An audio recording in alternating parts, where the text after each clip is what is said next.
এই অদ্ভুত রাতের গল্পটি শুনুন। ভাল লাগলে লাইক, কমেন্ট ও শেয়ার করো, ও হ্যাঁ, ফলো করতে ভুলো না। একবারের কথা, একটা ছোট্ট খরগোশ নাম বানি। সে প্রতি রাতে চাঁদের দিকে তাকিয়ে ভাবত, চাঁদটা এত উজ্জ্বল কেন? এক রাতে হঠাৎ চাঁদ থেকে একটা আলোর রশ্মি নেমে এলো গন্তব্যে।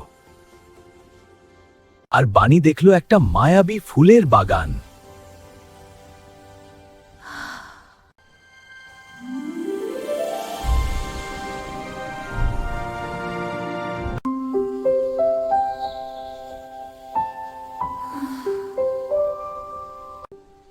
কিন্তু বানি বুঝল, সবচেয়ে বড় ম্যাজিক হলো ঘুমিয়ে স্বপ্ন দেখা।